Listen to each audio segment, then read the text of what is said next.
It's 2 p.m. Detroit, and you know what that means. Detroit media icon Ryan Ermanni, University of Michigan great Braylon Edwards, and of course, Maz are about to take over on Woodward Sports. Every day, 2 to 4 p.m., it's the best Detroit sports talk on Detroit's best sports network, Woodward Sports. Hey, let's go. Wednesday show, April 30th, last day of the month. Are you kidding me? 2025. Ermanni and Edwards with Maz, Woodward Sports Network, woodwardsports.com. If you're watching on YouTube, go ahead and hit that like button. Subscribe to Woodward Sports, part of the over 81,000 subscribers on that platform. If you're watching on X, good afternoon to you. Braylon freaking Edwards. My goodness, it's so good to see you. Good afternoon to you, my friend. Good to see you too, man. I'm feeling good. Low energy, but I do feel good. Good to see you guys. Should I start calling you Jeb? Low energy Jebs? I take it. Low energy. Low energy today. No, in a good way. I was explaining to you guys before the show. It's a good energy, but just chill. You got it, Sometimes baby. it's chill. Sometimes it's chill. I played golf with Pops today. Oh, who won? I did. I did. I'm getting better, man. I talked about this golf journey. I'm getting good, but this is not about golf. This is the first that happened today on the golf course. My dad, as it relates to technology, he's not the most technically savvy, but he's gotten better. He's getting better with the technology. Don't you know today, after the way I was playing, he asked to take a selfie. Oh. So as opposed to Pops, my dad's one of them old school dads. He's not like, hey, son, it was a hell of a drive, or hey, son, it's a great job. He's like, let's take a picture. I was like, you know what? I'll take that picture. I know what that means. So shout out to Pops, man. We had a good round. He asked for a selfie. Can you believe it, Mom? I don't think my dad knows what a selfie is. He asked for a selfie. 100%. On his phone, by the way. Oh, his phone? And it wasn't like, hey, take a selfie on your phone. It was, hey, hold on. He got me on his phone. So shout out to Pops, man. Pops been on TikTok. He has though. The great Tom Mazaway alongside as well. Hey, Tom. Hello, fellas. Man, I know we're going to talk about the Pistons here, but man, they had me on the edge of my seat all night last night, and they got it home, man. I get to go to a game tomorrow. I'm so excited. That great? Get to go to another game. Isn't that fantastic? Pete Spivak, Ricky Burns with us as well. Dave Birkett going to join us in about 30 minutes from now, so stay tuned for that. All the Lions news and notes that you could possibly want. Brad Holmes with a little bit of a contentious interview yesterday on the flagship for interesting comments. And just feels like Lions versus everybody at this point. But we'll get to that in about 30 minutes. But we will begin where else with those Detroit Pistons. They ain't dead yet. Nope. 106-103 winners against the Knicks. The last 4 games, guys, if you add up the scores, there is a 12-point difference. Crazy. 12 points has separated the last 4 games. And that includes a 21-0 run with the Knicks. Well, no, that's game 1. Oh, that's right. Yeah, the last 4. There you go. But either way, long way to get to. The Pistons could easily have been up 3-1 in this series. They could easily be up 3-2 in this series. They could have easily won the series by now. This series is so close, neck and neck. Last night's game was played within 10 points. The largest margin of lead last night was the Pistons by 10 in the third quarter. Knicks, the most they had was a 5-point lead. This was back and forth all night long, and in the end, Braylon, it was the Pistons that made the plays. Yeah, this is how these games have been played. It has been wire to wire. It has been back and forth. These games have been good as it relates to the Pistons and the Knicks, but the Pistons can't win those games, or at least they hadn't won those games until last night. The difference for me last night was they got a ton of rebounds. The Knicks have played bad, The Knicks have played bad in this spell, and they've allowed the Knicks in the last 3, 4, 5, 6, 7 minutes to play well. They didn't allow them to play well in this time. They stayed after them. They stayed physical. They stayed in their face. The refs, to a certain extent, let them play. And they made the baskets. They got the rebounds. Jalen Duren had a lot of rebounds. And I think the big difference for me was Asar Thompson last night. So it was good to see them be able to come back from that heartfelt loss against Game 4. Tim Hardaway doesn't get the foul call. But they came out like I wanted to see. Do you stew in Game 4, or do you come on Game 5 and say, nah, we're going to get it back to LCA? And that's what they did last night. Hey, they held Jalen Brunson down last night. He did not have a good game. And let's face it, this guy's been playing hurt, right? He's hurt. He was hurt like a month before the playoffs started, and he started coming back slowly but surely. I think he tweaked his knee again last night. So he goes out. Josh Hart goes out. Tom Thibodeau's got one timeout left. He let the Pistons literally run a minute and a half off the clock without calling a timeout to get his 2 star players back in the game for the last run. And the Pistons took advantage of it.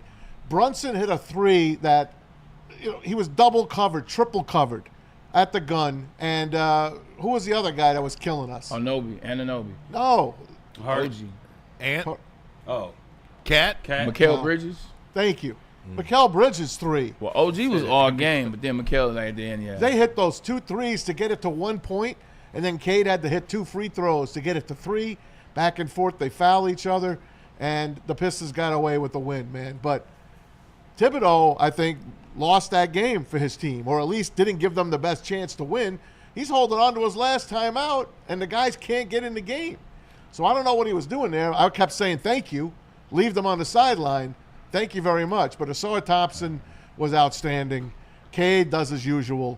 And I'll tell you, Tobias, fantastic game. And he's a New York kind of guy. He had a lot of family at that game. And he was very much in play at the Garden. So they win 2 games so far, both at Madison Square Garden.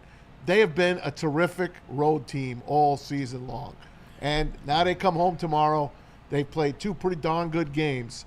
Let's see if they could squeeze one out and get it home again, get it back to the Garden for Game 7. Yeah, it seems like Tobias got pissed off after that elbow that he suffered. He took an elbow to the face. After he did that, he literally played with a different type of purpose. And he scored, I want to say, 3 straight baskets and then scored 4 out of 5. So 100% Tobias came up in the clutch. But it was bad coaching between both the coaches. J.B. Bickerstaff was bad. Tom Thibodeau was bad.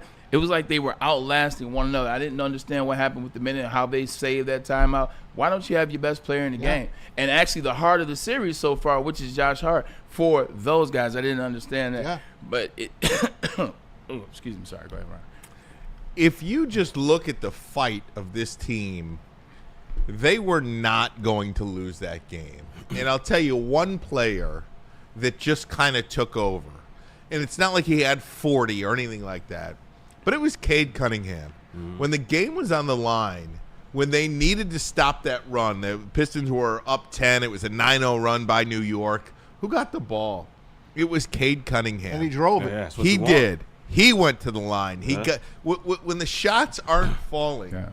Do you have that stopper? Do you have? And they didn't have this in game 1. And this is where I think it's all about learning how to win, right? When you're a young team, when you have very little experience in the playoffs, certainly guys like Cade and Duran and Thompson, your 3 young stars, don't have any experience in the playoffs. But that game 1, a 21-0 run, you just need something to fall for you.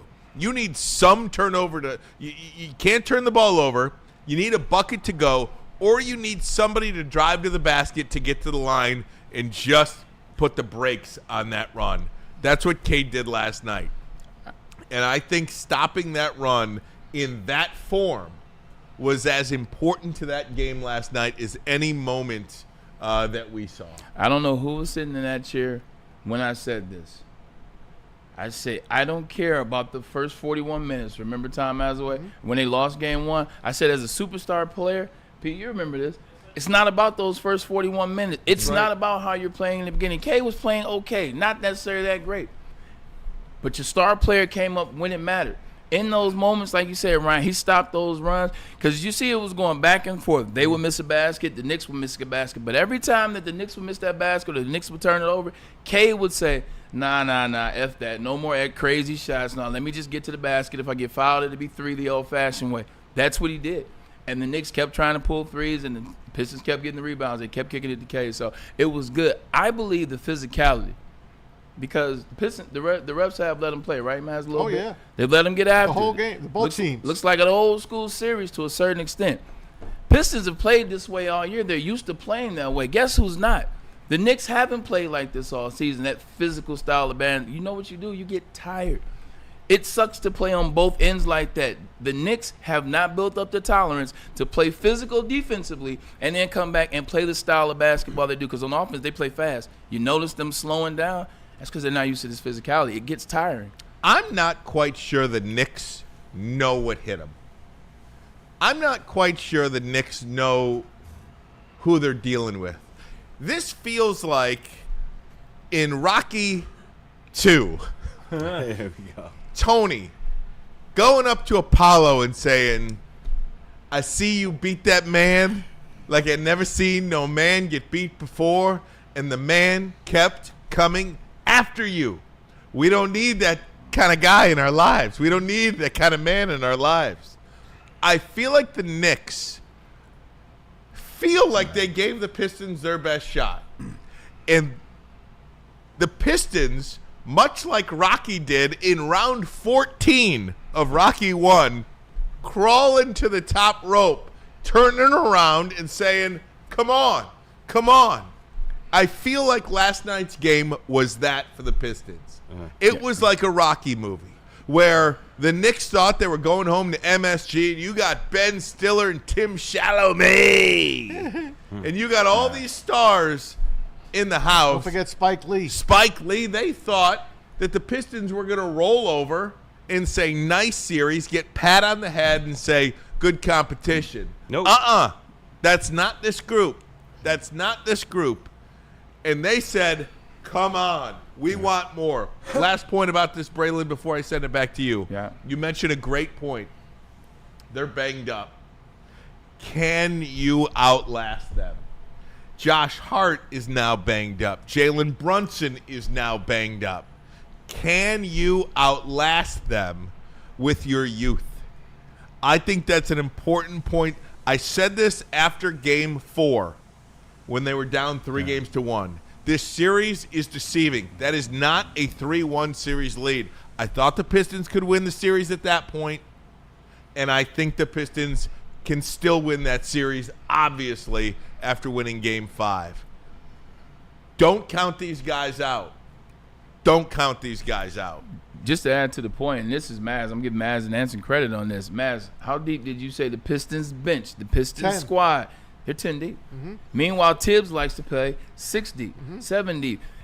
J.B. Bickerstaff played just like Tom Thibodeau the first 4 games. You forgot that you had 10 deep. Yeah. Last night, you saw different bodies, fresh body. Here's Hollins. Here's Hollins out. Here's Malik Beasley. Here's Malik Beasley out. Tobias, so we'll spell you for a second. Let's go on Jalen Dorn. Let's bring in Reed.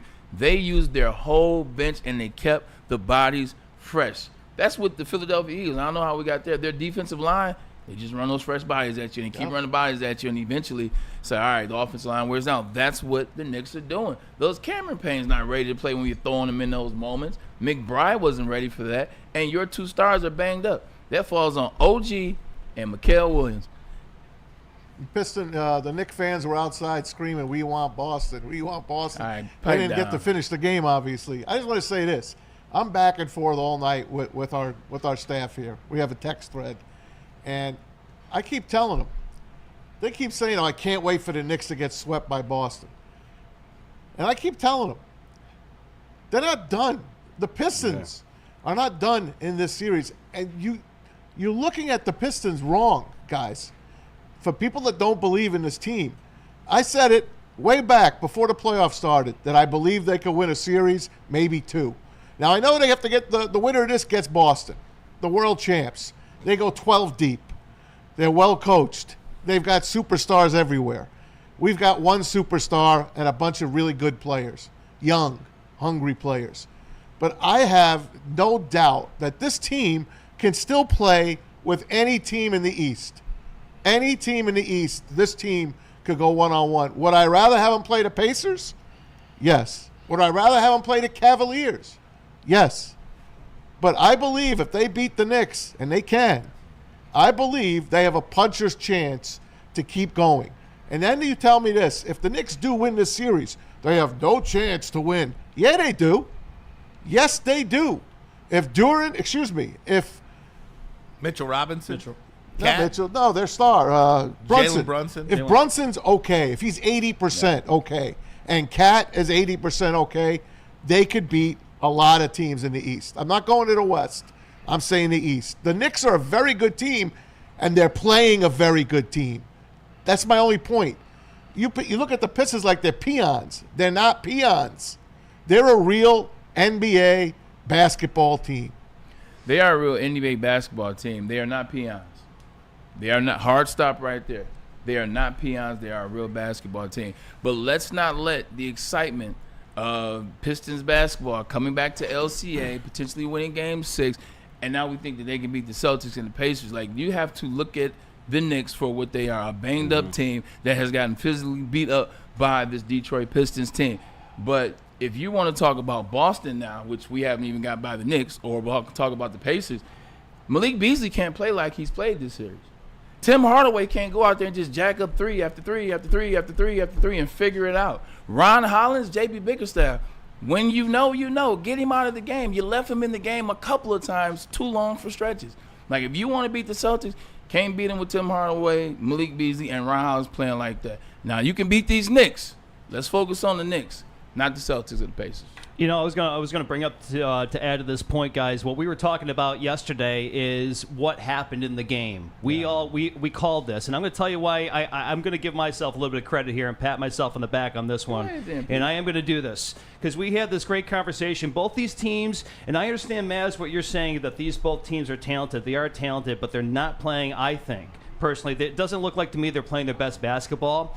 The only home win, if I'm correct, was Game 1, right? So we haven't had a home win. Right. Okay, both these teams, again, it's like two YMCA squads. So if the Pistons come out and win Game 6, they can completely demolish the Knicks' confidence because it's not just a regular home win, and it's not just a regular Game 6 win. It's the first freaking win in the playoffs ever at LCA. And you take that momentum into Game 7, into a place where you've already won 2 games and where you already played Game 1 close against them. The whole series has been close to the Knicks. The Knicks can be beaten tomorrow night at LCA, and I mean beaten for the series with that win because it would change the whole complexion of that series. If the Pistons Good, win the solid series, home they should win. do a movie. First of all, I'm not even going to utter the name Boston Celtics unless this series is over. Second thing two, as you like to say, which I love that.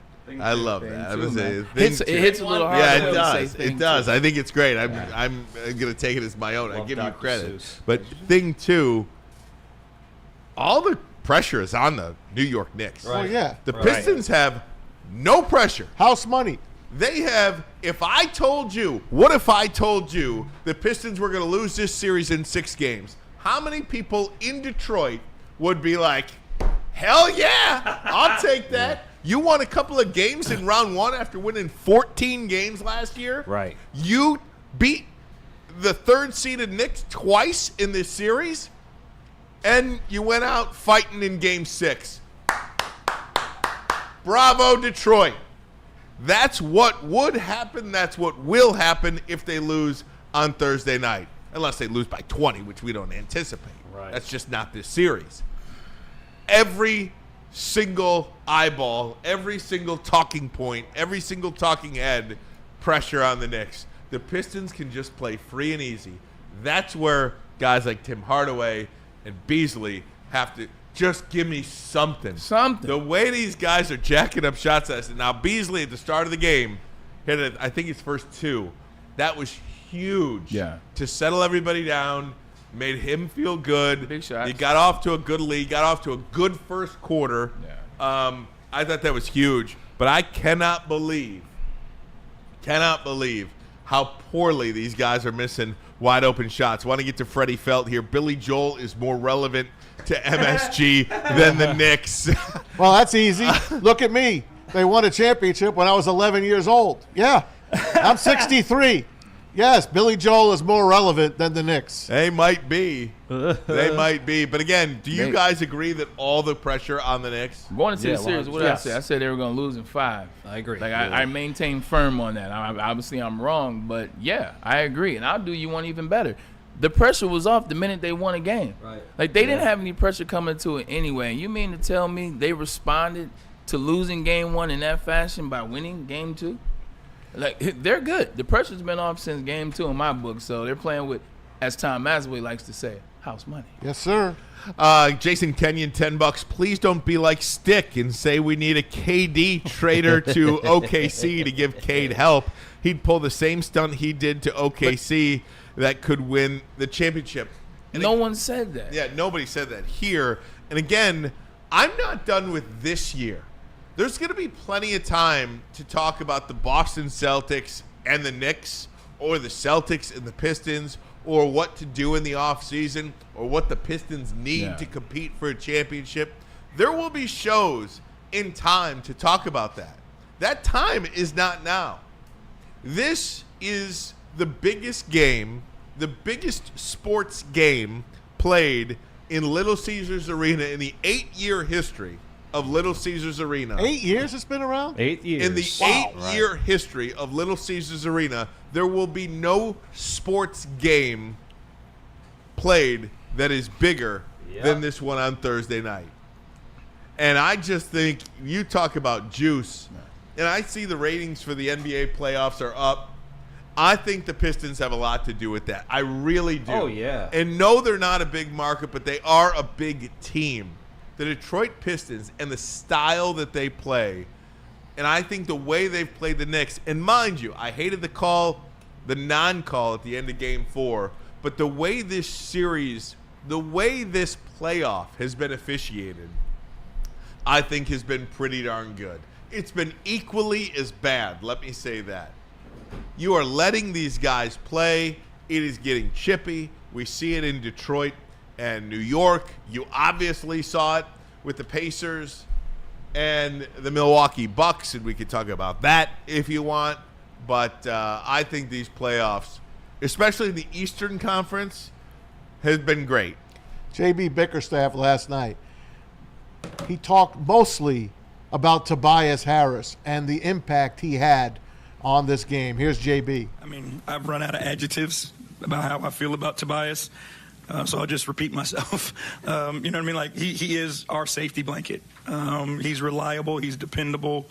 You know, he understands what needs to happen in the moment. He's an unbelievable human being, an unbelievable teammate. He's a fierce competitor. Like, I mean, you want me to keep going? Is that enough? Hey, Unk had a couple of bad games in this series. He did. But he showed up last night when they needed him.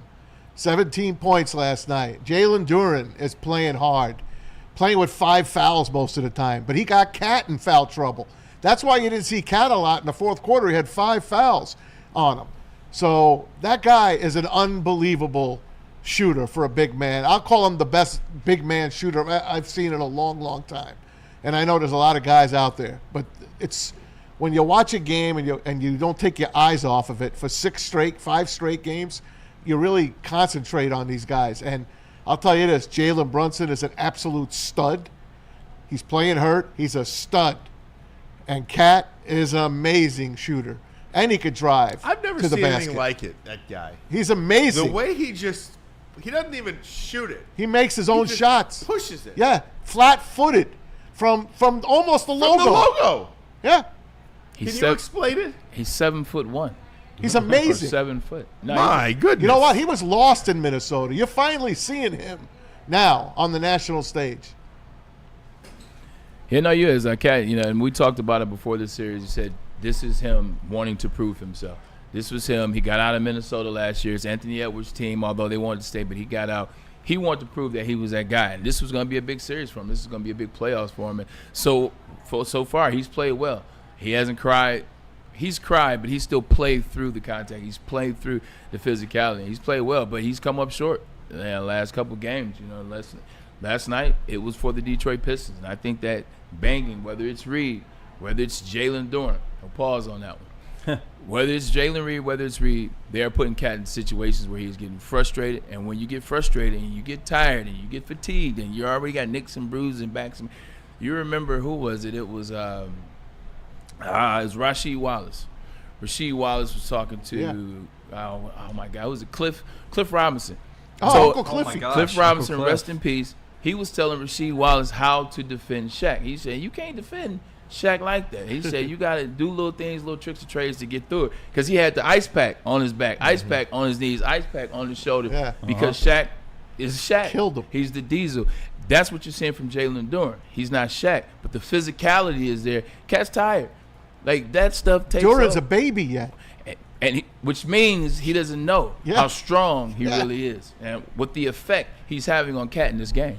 Pretty incredible stuff, man. It's been great basketball. I just really loved enjoy it. this. I do. I really enjoy this. And the thing I like is I feel like these guys truly, and I hate this. I feel like it's so hokey. But I do feel like they embody the city. They do. You know, in this fight, in this grit, and, you know, who we are as a people.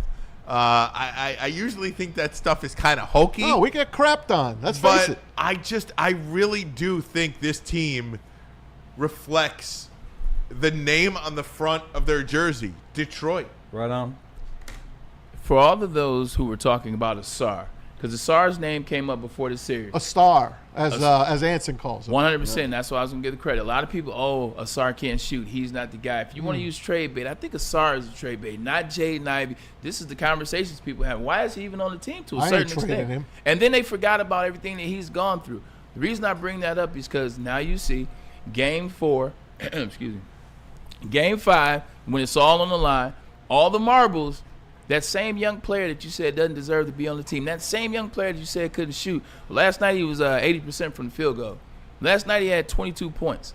Last night he had defensive stops when the team needed him. All you people that talked about a star, Thompson, you owe Anson and a star an apology. Jason Kenyon, $20. Just talking about the Kevin Durant situation. It was mentioned by Stick earlier. As a Detroit fan that moved to Oklahoma season after the Sonics became the Thunder, I'm salty. I like my only pro team in OK, but damn, don't ask me to bring a traitor to D-Town. Nah. Yeah, that cuts deep, man. That cuts deep. When you're a small market team, and we've had it here in Detroit too.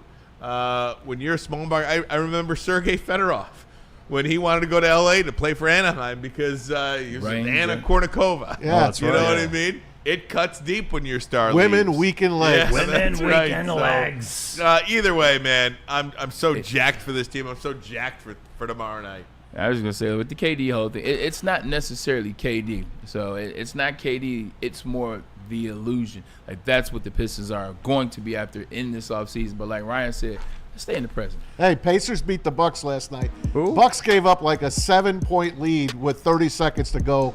They lost in overtime. Pacers win it in 5. But what Is Rick happened? Carlisle still the They were coach up there? 20. Yeah, they were up big. But what happened in this game was Tyrese Halliburton's dad gets in the face. I've never seen anything like this. And we'll talk about that coming up. I can't believe it. Can't start a topic at 29. Giannis, God bless you, Giannis. I would have clocked this guy. Maz, how long you been? You can't start a topic I didn't at look at 29. the clock, Ryan. Tease. I'm not looking at the always clock. doesn't work. I'm just excited. That's his All right, we'll tease. get to it. Dave Birkett. I want coming up. Giannis on my team. Dave Birkett coming up next, but first a message from Buddy's Pizza. Buddy's Pizza been serving up the original original Detroit style pizza since 1946.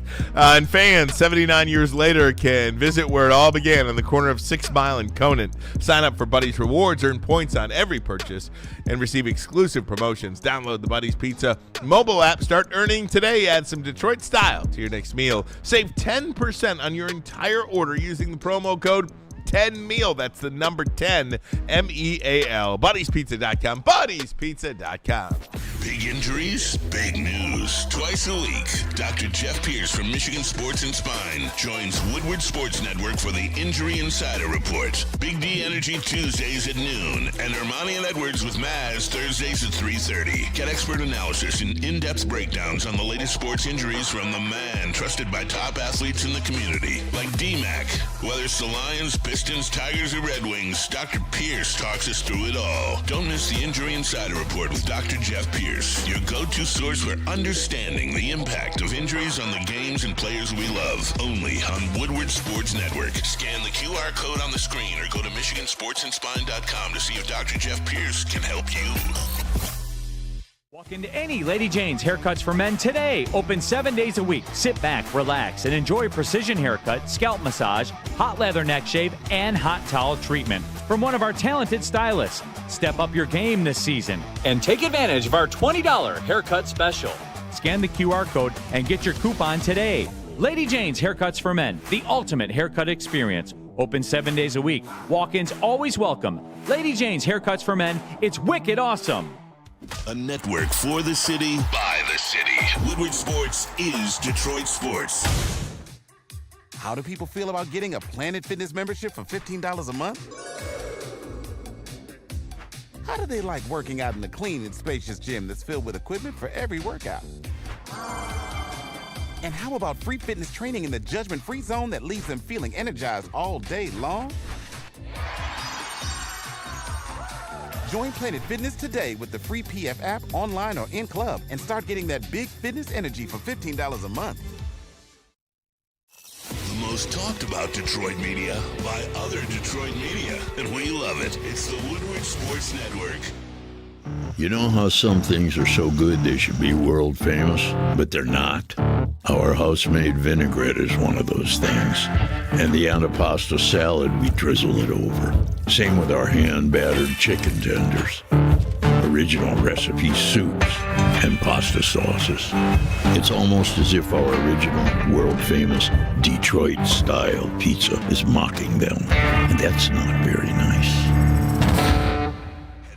Sports.com and click on Shop. Get the latest in Detroit sports apparel and exclusive Woodward Sports gear. WoodwardSports.com can get the whole team outfitted. Love the Pistons, Red Wings, and Tigers? We got something for you, too. Shop online at WoodwardSports.com.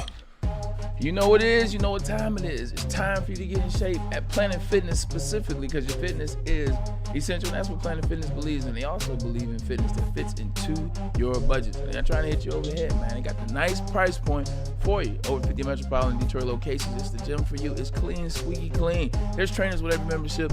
And at the end of the day, Woodward Sports, we represent it. We work out there. They treat us well. They will treat you well as well. Come down to Planet Fitness. All right, welcome back. Woodward Sports Network, Ryan Ermanni, Braylon Edwards, Tom Mazaway.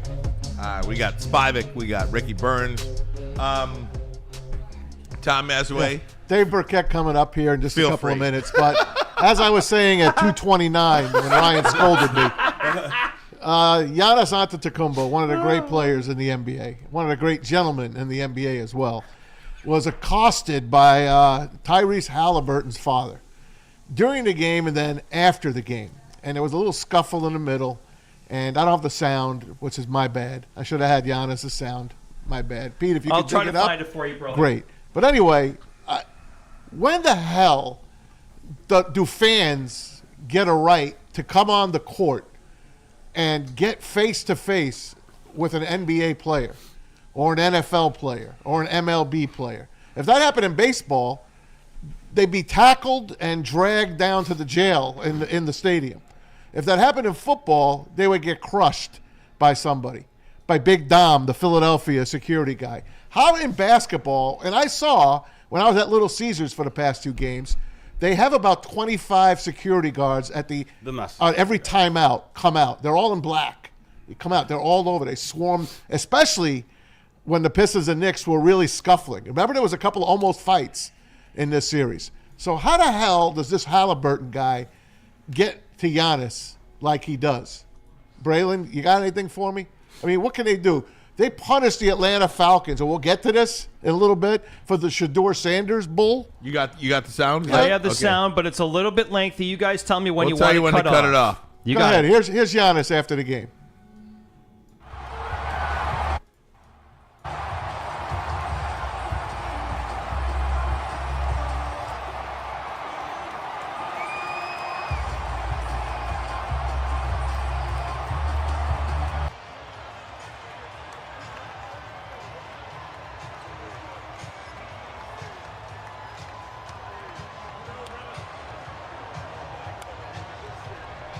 Just what happened kind of out on the floor after the game?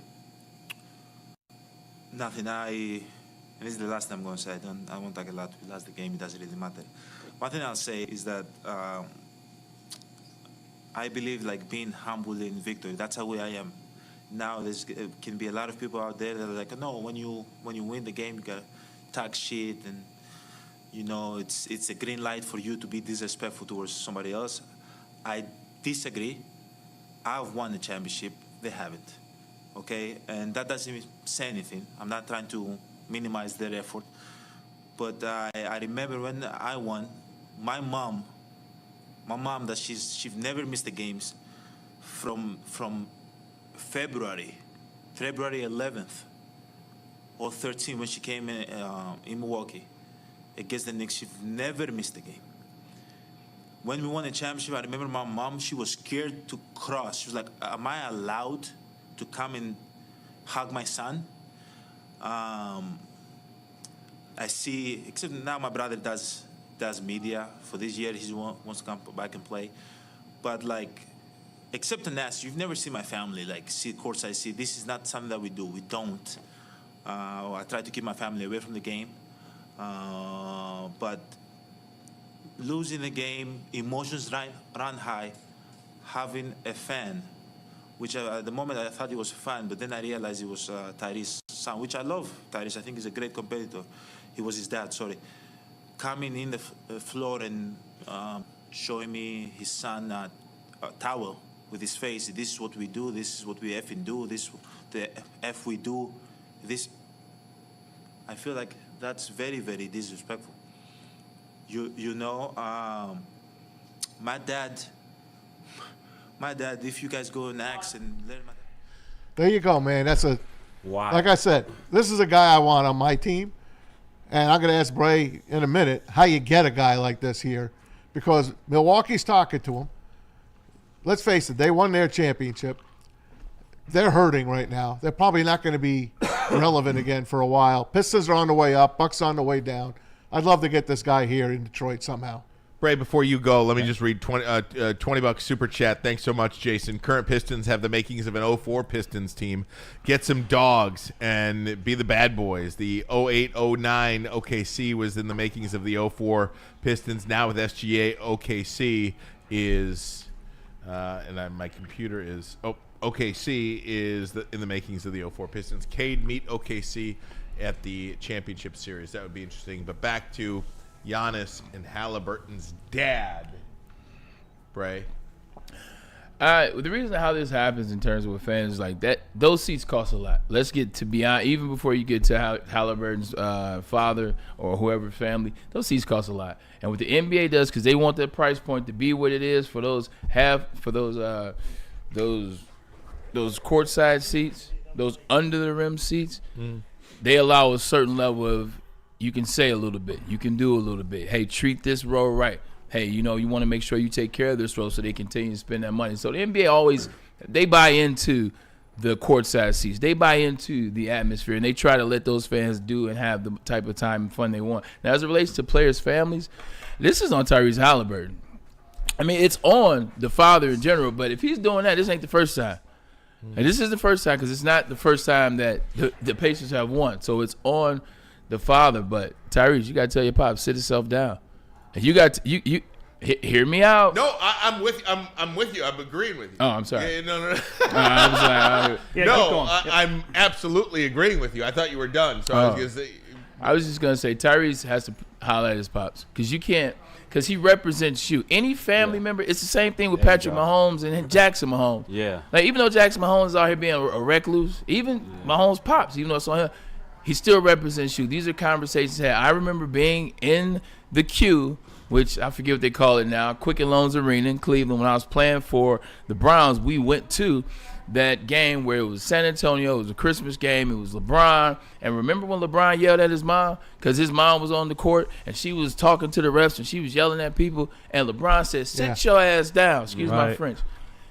Nah, but that's what he said. This is exactly what he said. He said it to his mom on national TV. Against the San Antonio Spurs, he had to let his mom know. Now, obviously, he wish he couldn't have done it like that. It happens.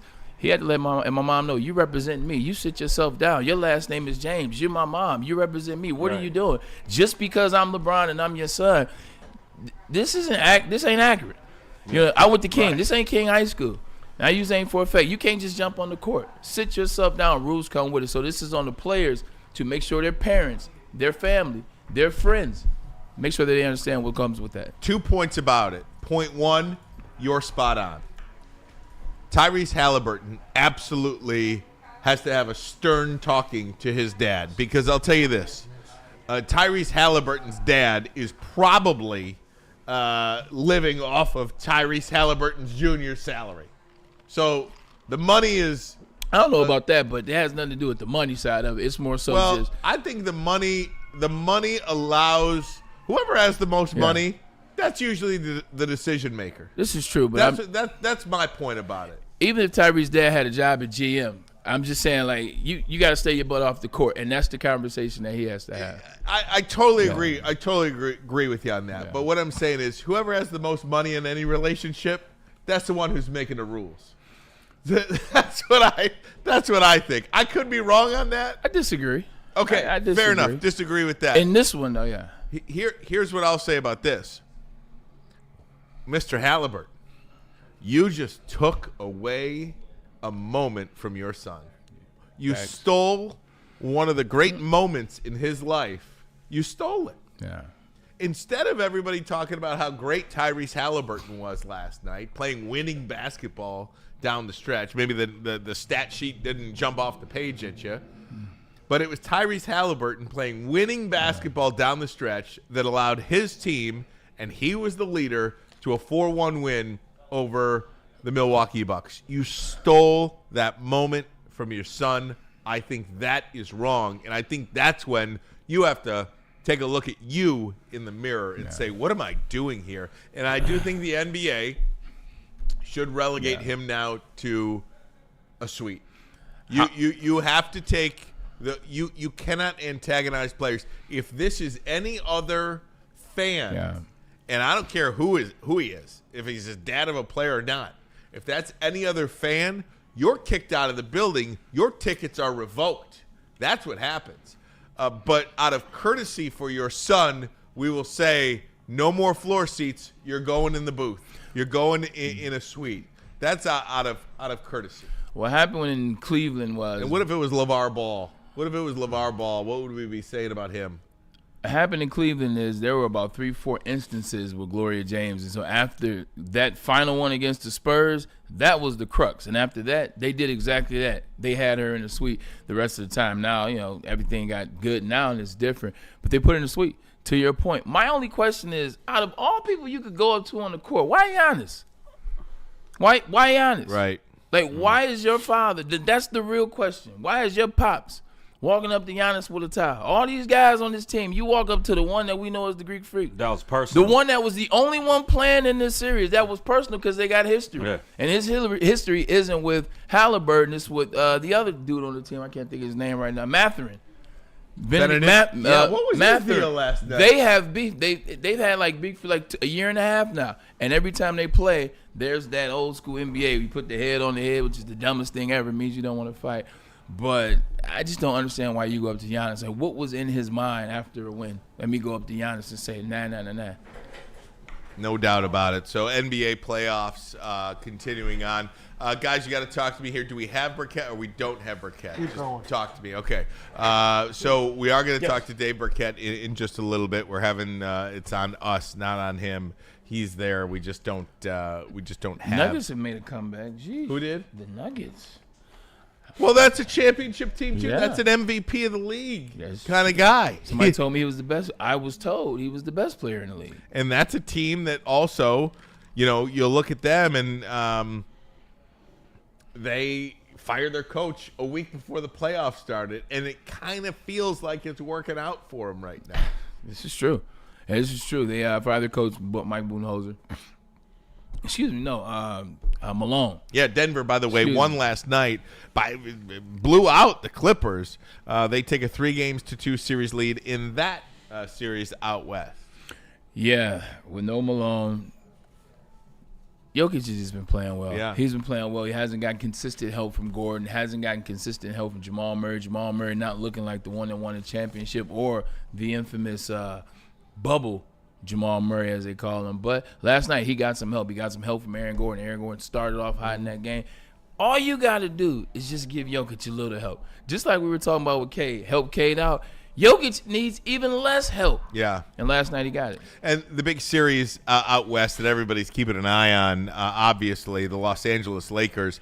They could get eliminated tonight by the Minnesota Timberwolves. The T-Wolves have a 3-1 series lead in this. And I'll tell you, let me ask you this question. NBA won't allow it. Let me ask you this question. Serious, legitimate question.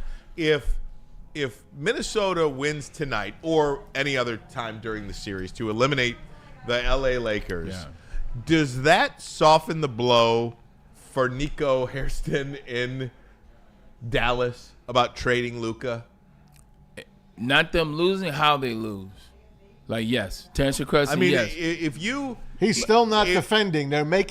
They're still saying Luka does not defend. He's just a loafer. If Luka can't get out of the first round with LeBron James, does that make it a little bit softer of a blow for Dallas Mavericks fans? And that's what I'm saying. Like, it's about how it looks. Like, it makes it softer because of how this looks. Like, if the Lakers would lose, but Luka was out here 41 points, 12 rebounds, 7 assists. If he was balling, then you still would miss him.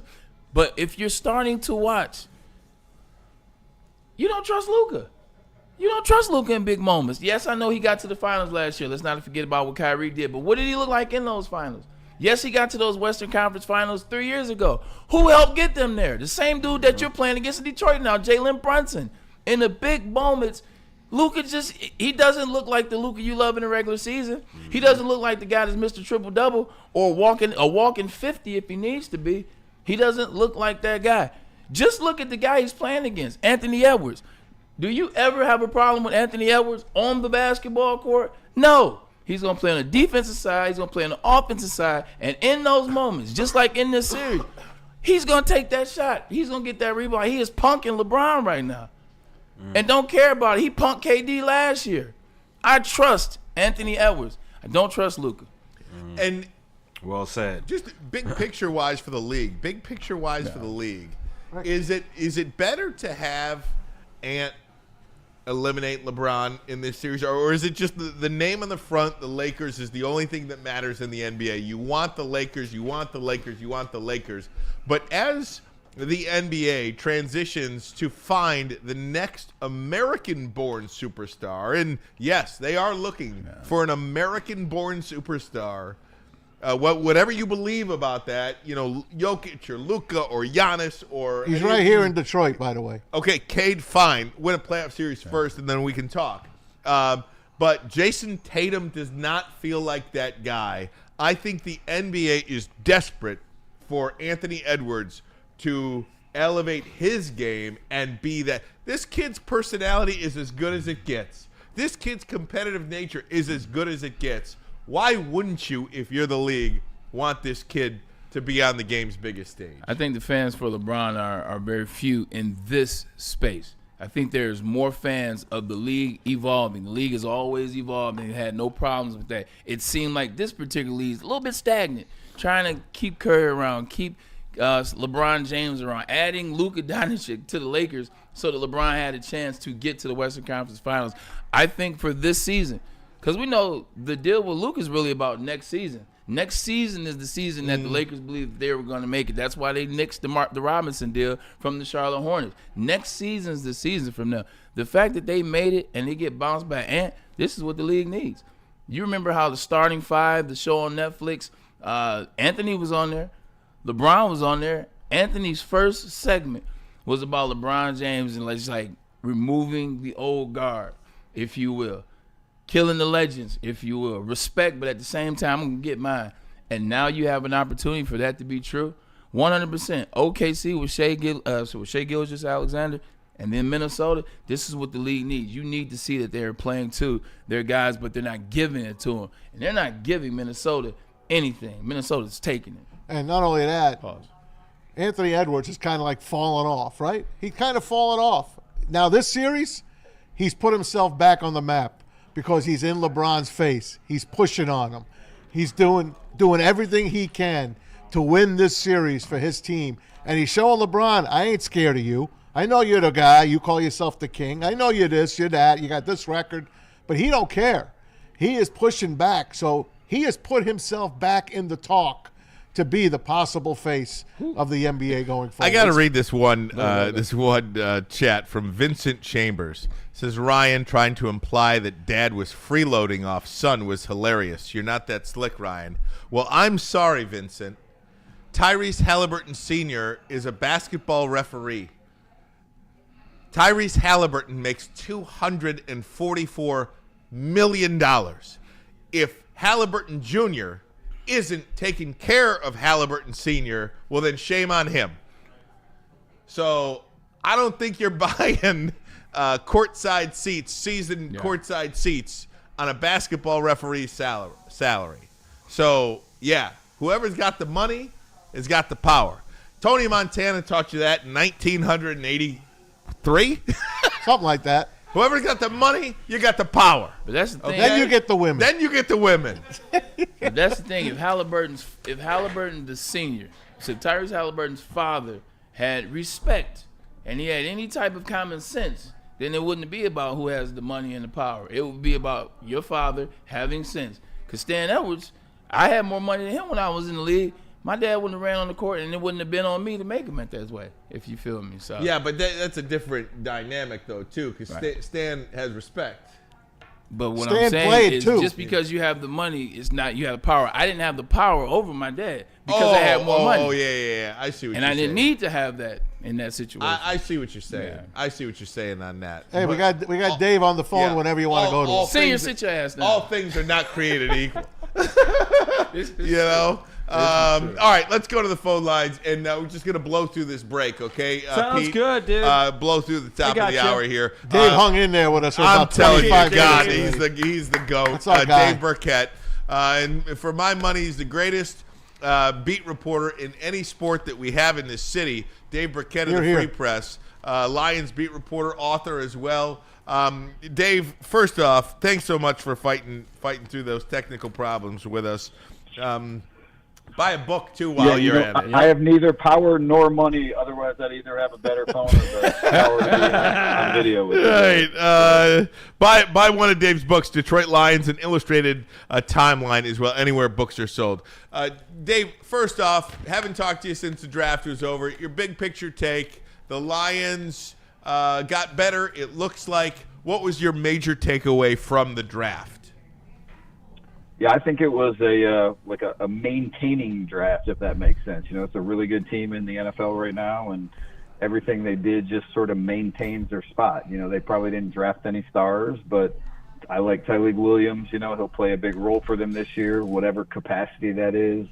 They probably got a starting guard out of it. You know, when you draft a couple offensive linemen and you draft an interior defensive lineman, you're trying to maintain what you are, and that's a really good team. So, you know, you can quibble with how much they paid to get Isaac Tesla. I certainly thought that was an overpay, but overall, you know, I don't have any problems with what Brad Holmes did. Well, let me stick there for a second then with Tesla.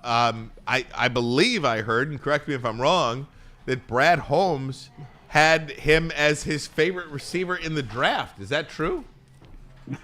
Yeah, that's what he said yesterday. He said that was his favorite receiver. Now, he did, you know, couch that and say that doesn't mean I thought he was the best receiver, but his favorite receiver prospect. And, you know, look, I think that comes down to, you know, the way he blocks, you know, the ability to play special teams, some of the competitive side of things more than just the, you know, what he's going to be able to provide between the lines on offense. And you know, they certainly like that too. I mean, Brad talked after the draft about him being a hands catcher, and obviously we know the height, weight, speed, the traits that he has. So they liked him overall. I know there were teams out there that liked him too. You know, we wrote a big feature on him before the draft. Thought he'd go in the middle rounds, but still, to give up 2/3, 2 future year thirds, that's a hefty price to pay. DB, what's going on, man? Always good to talk to you. Yeah, you too, man. Yesterday, Brad Holmes listened to an interview, and he was talking about, I didn't know if he was trolling or if he was dead serious. They asked him why the need to draft the edge rusher. They asked, or do you know why the fan base wanted him to draft the edge rusher? And his response was, I do not. I'm asking you, is this Brad Holmes doing more trolling, or is this a serious answer to a question that would be interesting?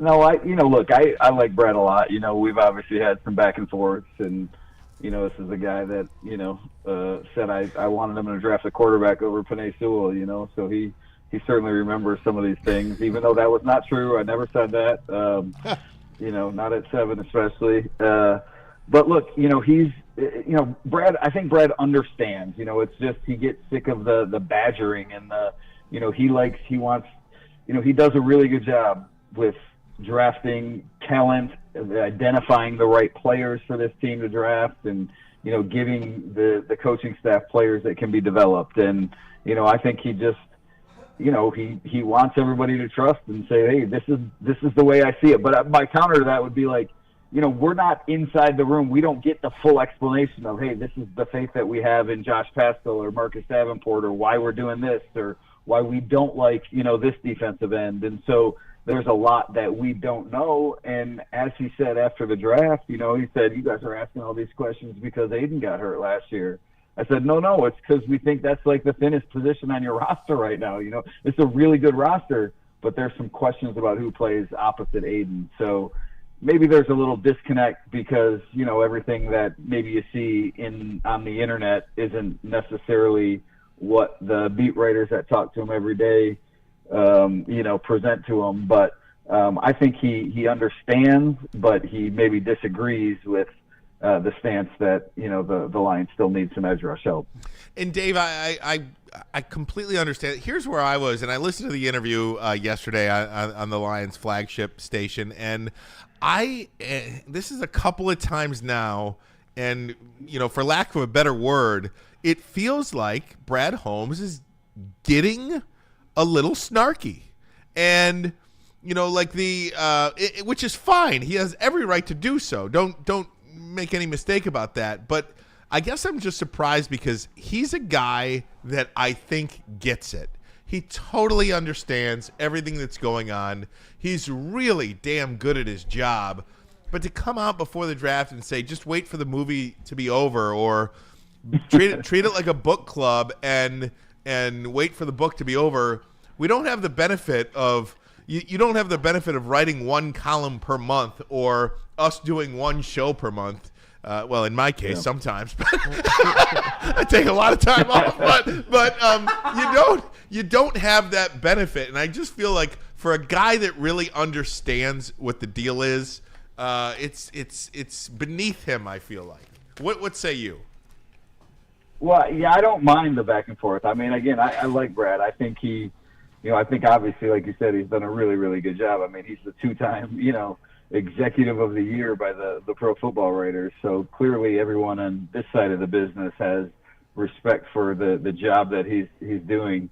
So I don't mind the back and forth a little bit. In fact, I like it. Like I like a guy who, is confident in what he's doing, and maybe will tell you some things, in terms of like, hey, this is, he does explain a little bit, like, you don't know everything. You don't know everything that we know. And I don't think he's saying that in like a demeaning way. I just think he's being honest. Like, there is so much that goes into the work that they do that we don't know. And we don't know the character grades or the medical red flags or these things that all go into this prospect evaluation. And, he's obviously not going to tell us all of that, at least not publicly. So I don't mind the back and forth. I do think he understands maybe a little bit more than he lets on why we ask him about the defensive ends or whatever needs they have. But also I think he just wants the fans, everyone else that's outside of the building, to sort of trust that he has a vision and he's doing everything he can to make that vision come to life of building a Super Bowl contender. I'll tell you this, Dave. He got me excited with the edge he did get finally from Boise State. Hassanin, I mean, when you hear this kid and you meet him the way we have, I don't understand how he lasted as long as he did. Am I missing something about this guy? How did he last into the 6th or 7th round? Well, I think you have to look a little bit beyond the stat production, and Brad even sort of hinted at that with his comments post-draft. I mean, this is a developmental prospect in the truest sense of the word. He's a guy that hasn't played a lot of football. Right now he's a high motor guy who'll chase after the passer, but I think there's a lot to learn in terms of pass rush technique and, some of the everything else that goes into playing the position, defending the run, having the instincts that you need. I mean, you think about what he said about Tyreek Williams, that Tyreek Williams was one of the 2 most instinctive defensive tackles in the draft. Well, Ahmed would probably be near the bottom of the most instinctive defensive end. So I think there's a lot that goes into it. But the Lions like the work ethic enough and believe that this guy is going to do everything he can to improve all those deficiencies in his game, and that's why they decided to take a late-round flyer on him. So is this another Giovanni maneuver? I'm sorry, say that one more time? Is this another Giovanni maneuver? Yeah, I think that's right. I mean, obviously they didn't spend, the same type of capital, but, I'd be surprised if he had a big role this year, even though they haven't needed defensive end. In fact, I think there's probably still a veteran move to make at the position sometime before camp just to shore up that position. That's what I wanted to ask you about. Can it be Zadarius Smith finally? Well, I don't know if it's going to be Zadarius. I mean, obviously he's the big one that's still floating out, and if I'm the Lions, I wouldn't do anything until he finds a home because he does bring some pass rush, and he's familiar with the defense and the locker room, and so that one will certainly be hanging out there until Zadarius signs. They had, I believe it was Walker from the Bears last year who came on a free agent visit before the draft, and so there's some other veterans out there that can sort of be one-year stopgap type players, but nothing that's gonna really I think at least excite the fan base. Hey, Dave, I mentioned this the other day, and I'm curious to see what you think about it. Regardless of what the fans believe the Lions need at edge opposite Aiden, I feel like Brad Holmes and Dan Campbell are more than comfortable with Marcus Davenport lining up opposite Aiden Hutchinson. And then, of course, you've got Pascal and you stick Onwuzurike out there. I feel like they believe they are in a good spot opposite Aiden. Yeah. Do you buy that? No, you're right about that. And look, I mean, the reality is that Marcus Davenport hasn't played more than 4 games the last 2 years. He's I thought he did some good things the limited time he was on the field last year, but he just hasn't been healthy, and that's a skill in the NFL, and that's something that the Lions are gambling on. That's why they got him as cheap as they did, and that's why they got him on a 1-year deal. But 4 games 2 years ago in Minnesota, 2 games last year. The Lions need more than that from their other starting defensive end if they're going to contend for a Super Bowl. That's just the reality of it. Otherwise, it's going to be the same situation where trade deadline comes around and they're looking for another pass rusher, they're looking for another big defensive end, and now they don't have any third-round picks to go get that guy because they used them both on Isaac Tesla. Well, you leads right to that point. Isaac Tesla, everybody wants me to ask that question, so here we are. DB, what was the move to move up to get this player that was ranked 149? And, do you believe in the move? For Tesla, broke up a little bit there. He look, I mean, he's a height, weight, speed guy, right, Tesla? And, right. I think if you talk to different people, they'll tell you different things about his film at Arkansas. And he didn't have a lot of catches last year, and some of that obviously was due to the quarterback play and the offense, and maybe it's not completely him, but he wasn't a full-time starter last year, and so that's where some of the question comes in. Like, is this really the best receiver that you could get, or was this really the guy that's worth – because he is look, you can see the developmental traits, but was he really worth the cost that it was to go get him, to move up 32 spots and to give up your 2 third-round picks next season? Like, I think Tesla is probably your number 5 receiver this year. You still have Tim Patrick. You still have Khalif Raymond.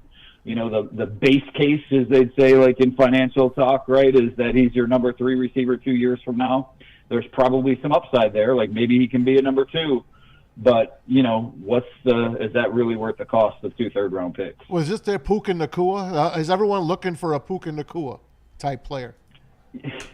Yeah, I mean, that's the natural because he played the slot and he's a bigger guy. And, he blocks and does some of those things. And obviously Brad was, on the front line of, not that pick, but some of the good receiver picks that the Rams had with Cooper Kupp. And then obviously, Amon-Ra here. And so I think you can, that's the best case scenario. But I think the base case, the most likely scenario is that, you traded 2 third-round picks for a guy that's going to be your number 3 receiver in 2026. Wow. How many day one starters do you think the Lions got in this draft? I mean, you look at Ratledge, you look at Tyleik Williams, those two guys, and you had mentioned that this feels like a maintaining draft, and I totally agree with that. Those guys look like players that can line up week 1 of the season. Right, and I think that's the maximum that you have week 1. I mean, look, Tyleik Williams is going to be a good player, and I don't think anyone would dispute that. He's a big defensive tackle. He moves well. He's 330 pounds right now. Maybe he settles in his NFL career at 305 or something, and all of a sudden you got a better interior rusher than you think you have. But Levi Onwuzurike and DJ Reader would still be my favorites to start at defensive tackle week 1.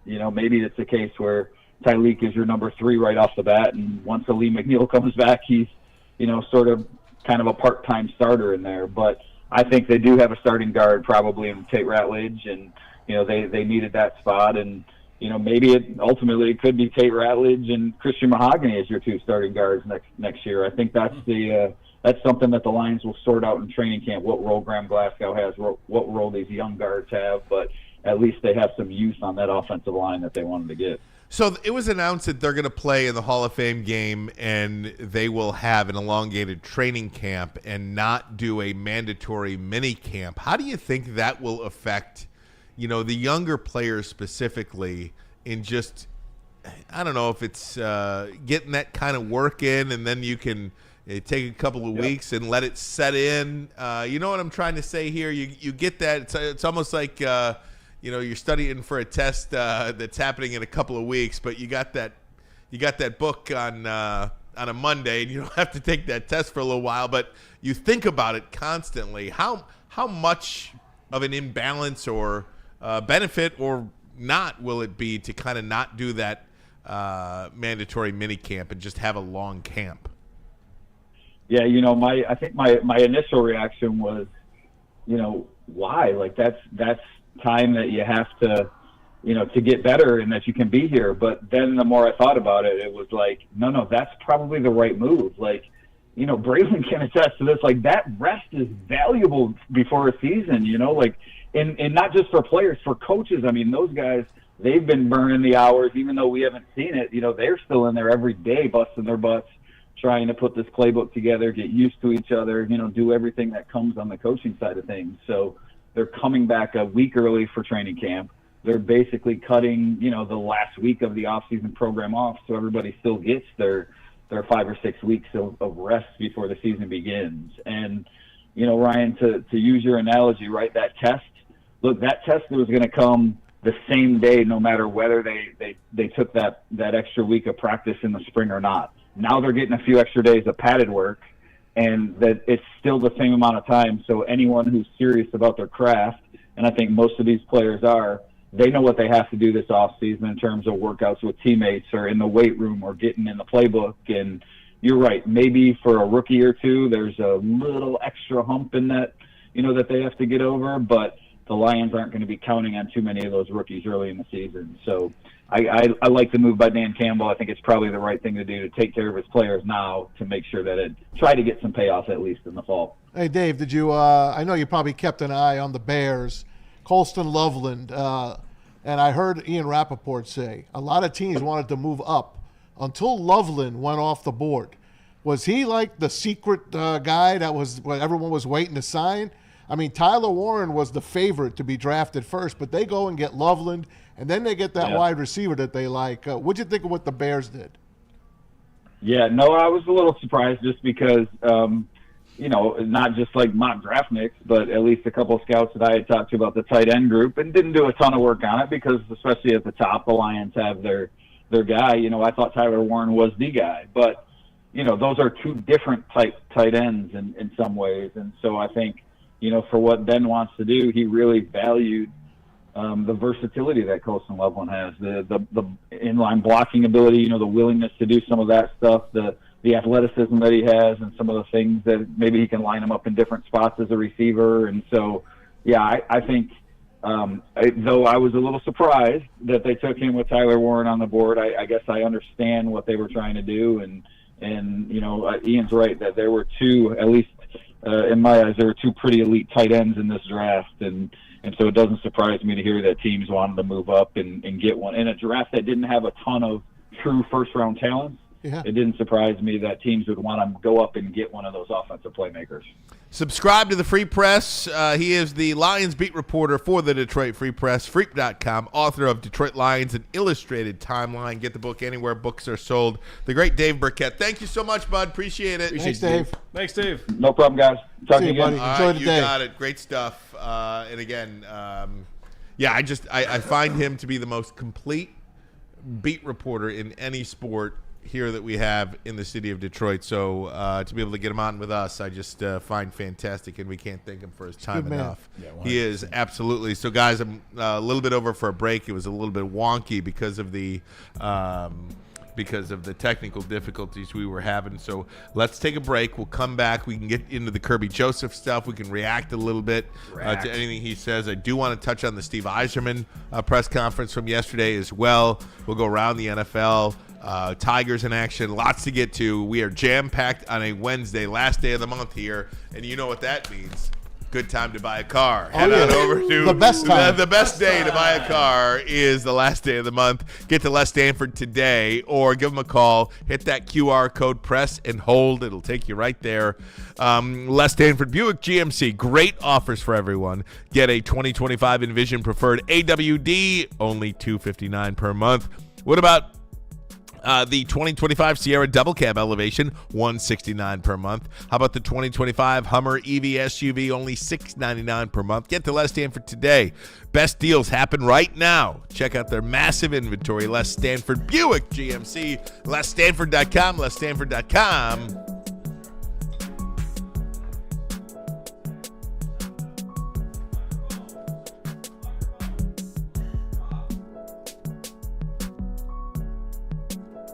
There we go. Good, better? Okay, my bad. There was the phone call. The phone call threw me off. All right. Like I said, after you get off LesStanford.com, open a new tab. Shop.woodwardsports.com is where you need to go to get your new merch. I know you're tired of wearing the same old Detroit sports merch. We got new designs on there for all the teams. Pistons, Red Wings, Lions, Tigers. We got you.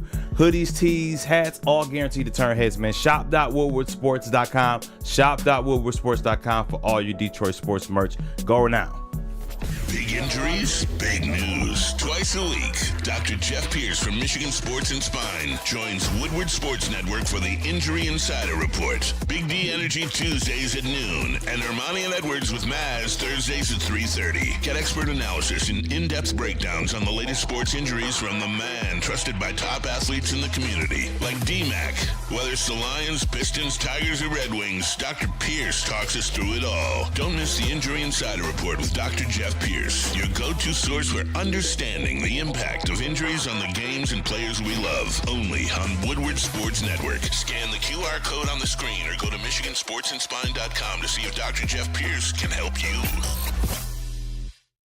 You know how some things are so good they should be world famous, but they're not?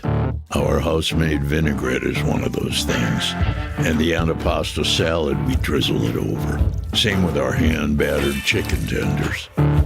Original recipe soups and pasta sauces. It's almost as if our original, world-famous Detroit-style pizza is mocking them. And that's not very nice. A network for the city, by the city. Woodward Sports is Detroit sports.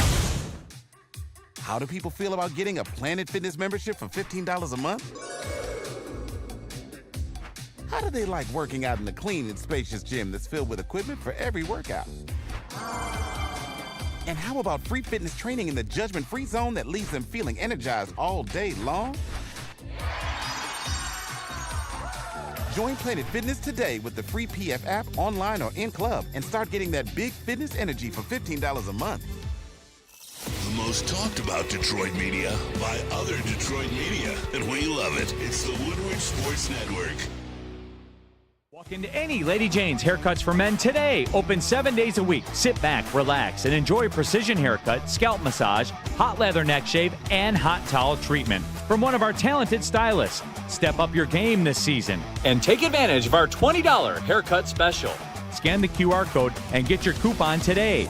Lady Jane's Haircuts for Men, the ultimate haircut experience. Open 7 days a week. Walk-ins always welcome. Lady Jane's Haircuts for Men. It's wicked awesome.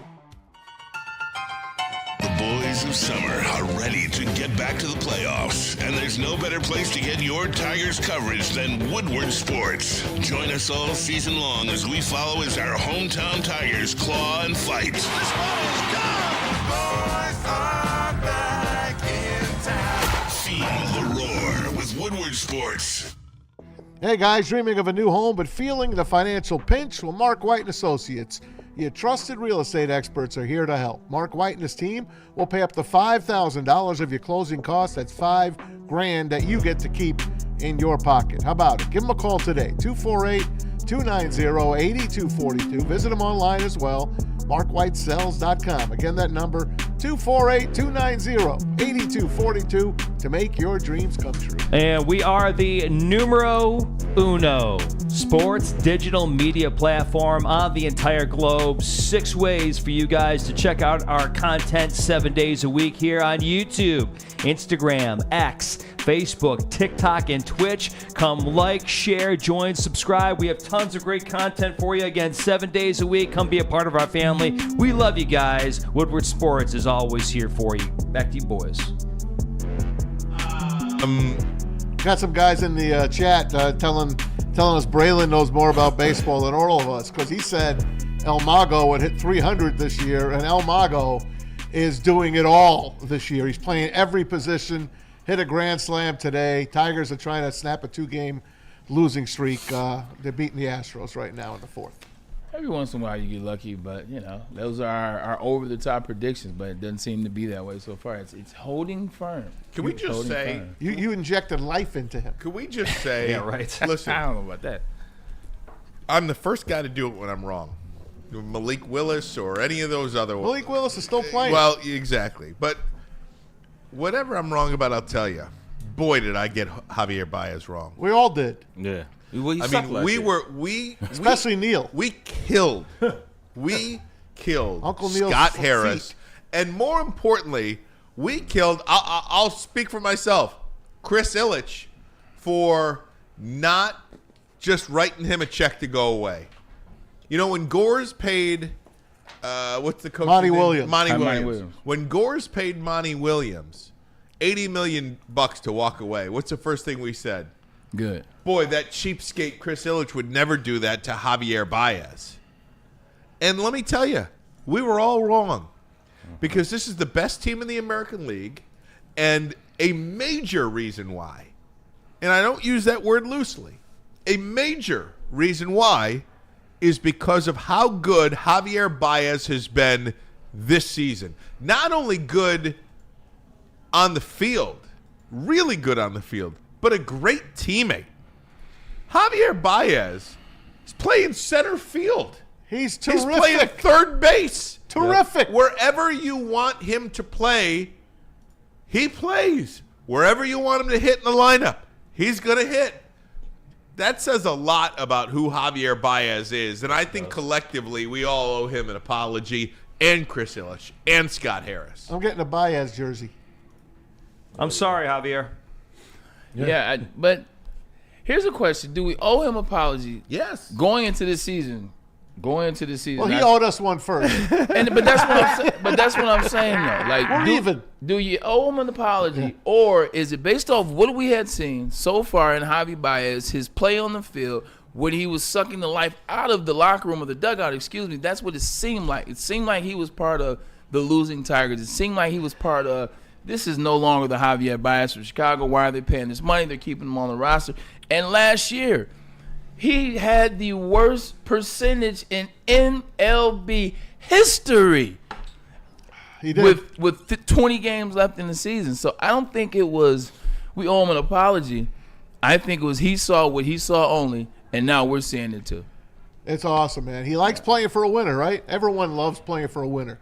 And it just seems that it's the perfect time. Unfortunately, Riley Green has become him. So we have to hope Riley Green can snap out of it. Torque is starting to go into the hole a little bit. He's hitting the balls hard. He's getting them out deep, but it's not happening right now. But they win. They've lost 2 games in a row that they shouldn't have lost to the Astros. A lot, errors and mistakes. Carpenter is playing good as well. He doesn't play enough, if you ask me. But this is a 10-game road trip.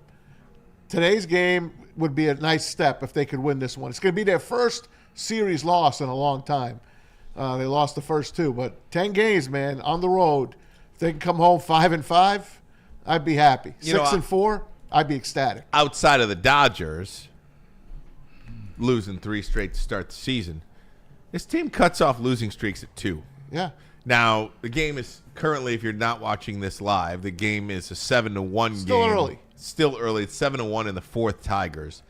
And maybe you crucify me for saying this. I'm just going to go ahead and count this as a W for the audience. Oh, God.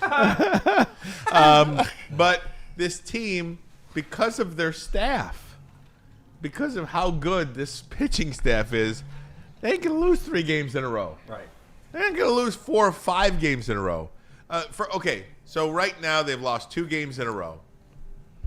We talked about the Pistons stopping a 21-0 run in Game 1, or the Pistons stopping a 9-0 run in Game 5. Who's gonna stop the bleeding?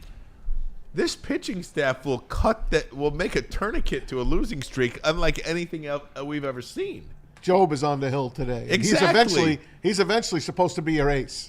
He is going to take over for Scoobs. Yes. Right? Because, nobody... Well, we hope we keep Scoop. Yeah. I don't know if that's going to happen or not, but I think this team is pretty confident that Jackson Job is going to take over for Terry. I don't even want to get into that. Let's just win Game 20 tonight. That would be fun. If we could get to 20-12, I'm good. Right. I agree. I'm good. You guys want to talk about Kirby Joseph for a minute? Sure. Yeah, sure. He got paid 4 years, $86 million. Good. Here's Kirby Joseph talking about his love for the game. Honestly, the money never motivated me. I do this because I love it. Of course, it's a bonus. Don't get me wrong. It come with it, but I really play this game because I love it, man. And it was just honestly I just have a certain passion for this game. I feel like I can never let go. So honestly, it's always gonna be motivation, but it's a mentality within myself that, man, now I'm trying to PR. So I got 10. I got 9. I gotta get 10. Get some sacks in there. You know what I'm saying? Just going against myself. And by the way, I'm always striving for the greatest, like striving to beat records. You know what I'm saying? Reach for that. But really, it's it's only up from here. And I don't see that goes a long way. I feel like it's a sense of security, I feel like the Lions, they do a great job. Like Bradley does a great job of, like he said, he likes to keep his guys, and keeping that culture, keeping that locker room, how it is. I feel like it's a huge thing because, everybody was happy for me, man. I came in today, seeing everybody talking about, let me hold $1. So it's just funny, it's just funny to see everybody happy, It's always great to see my teammates, they're saying they wanted me back, so, I'm back, and, they know I deserved it, and they just happy to see me happy, And I'll tell you, what an organization the Detroit Lions are. I was in a suite on Sunday at the Pistons game, and the next suite was Sheila Ford Hamp. And she was out, smiling. She was booing the refs. It was awesome to see. But it just speaks to her leadership as owner as well, I think, that you don't have these problems that you have in San Francisco, in Cincinnati, in Jacksonville, this dysfunction. Who is the last Lions player under this regime that had to wait to get paid fair market value? I'll wait.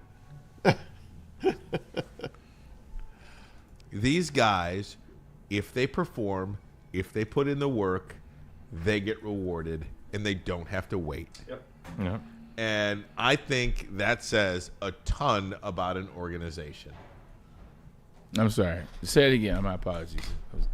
The Lions take care of their players. They take care of their players. You don't have to.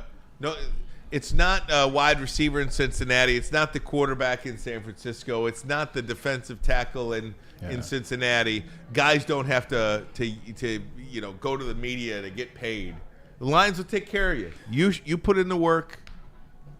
you'll get your contract. What we've seen for Brad Holmes is they draft guys that they want. They bring in the Detroit guy. And what they do, they bring that guy in. He fits all the boxes. He checks all the boxes. And then once he gets into the league, once he balls, as they say, Amon-Ra St. Brown, he gets the bag. As he balls, as Kirby Joseph did, he gets the bag. Panay Sewell, he gets the bag. They take care of theirs so that you don't have that negative looming energy in the locker room. Like when guys aren't being taken care of for whatever reason, usually it's because teams want to be cheap. Usually it's because teams want to get out of paying guys that deserve to be paid.